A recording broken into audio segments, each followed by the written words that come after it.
Una sa ating mga balita, binigyan din ng Malacanang na nasa early recovery at reconstruction phase na ang pamahalaan sa mga lugar na sinalanta ng bagyo. Ito'y kasunod ng pagtatayo ng bunk houses para sa pansamantalang tirahan ng mga naapektuhan. Ayon kay PCOO Secretary Sunny Coloma, sisimulan na rin ang Emergency Employment Program para sa mga ito. Nag-uulat si Rocky Ignacio mula sa Malacanang, live. Maraming salamat, Attorney Mark. Sinisimula na nga ang rehabilitasyon sa mga lugar na hinugapit ng Super Typhoon Yolanda. Ipinagutos na nga ni Pangulong Aquino at sinisimula na ang pagtatayo ng mga bunk houses para mailipat na ang mga biktima ng bagyo mula sa tent dito sa bunk houses. Sinimula na ng pamahalaan ng rehabilitasyon at reconstruction ng mga lugar na Super Typhoon Yolanda. Ipinagutos si Pangulong Aquino sa DPWH na simula na ang pagtatayo ng bank houses para makalipat na mula sa mga tent ang mga biktima sa Tacloban City at iba pang lugar sa lalawigan ng Leyte at Samar. The transfer of affected families from tents and evacuation centers to temporary bunk houses signals the transition from relief to early recovery and reconstruction. As directed by the President, the DPWH began construction of bunk houses in identified sites in Tacloban, Palo, and Ormoc in Leyte, and Basay and Marabut in Samar over the weekend.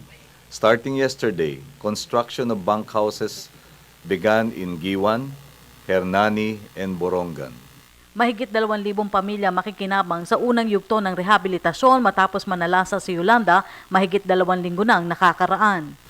At least 2,400 families will be resettled in this first phase.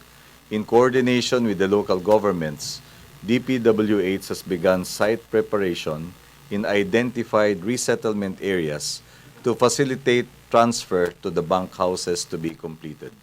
DPWH is also preparing sufficient stocks of construction materials such as coco lumber, wooden frames, and roofing for distribution to thousands of affected families with partially damaged houses so they may return to their homes as soon as possible.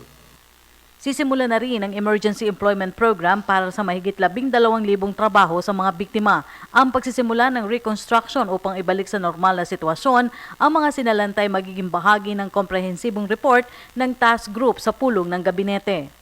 As the people of Leyte and Samar begin to resettle and rebuild their homes, they are now being mobilized to participate in the reconstruction efforts under the Cash for Work or Food for Work programs. We wish to clarify that the offer of assistance from the International Labor Organization ILO for Cash for Work programs is in the amount of $300,000, not 300 million as previously announced. Additionally, DOLE is prepared to roll out an emergency employment program involving up to 12,500 jobs, whereby workers may conduct clearing and cleaning activities. Kasunod nito, muling tiniyak ng palasyo ang patuluyang relief assistance sa mga biktima ng bagyo. Sagot na rin ito ng Malacanang sa kahilingan ni Leyte Governor Dominic Petilla na palawigin ang delivery ng relief goods hanggang Pebrero. Kakayanin po ng pamahalaan na gampanan nito, no, para po tiyakin ang tamang pagkalinga at paghatid ng tulong sa ating mga mamamayan. Hindi po papabayaan na magutom sila, hindi po papabayaan na mawalan sila ng sisilungan. Lahat po ng kanilang fundamental na pangailangan ay tutugunan. Kaya lang po, ang ating pong atensyon ay inililipat na sa recovery and rehabilitation and reconstruction efforts. Dahil sapat naman po ang ating batayan para sabihing nag-stabilize na yung relief operations. Kasunod nito, tiwala naman ng Malacanang sa relief distribution na pinangangasiwaan ni DSWD Secretary Ding Quezaloman. Sa harap na rin ito ng batikos kung bakit voters list ang gamit umano sa pamahagi at hindi ang mula sa NSO.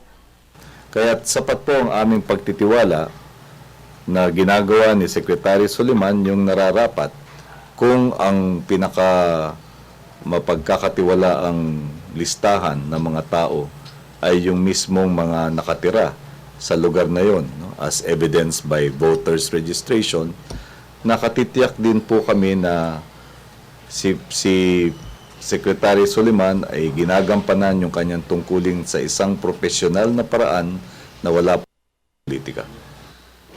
At yan po ang ating pag-uulat mula sa Malacanang sa tulong ng RTVM Rocky Ignacio, sama-sama sa pagbangon. Maraming salamat kasama Rocky Ignacio.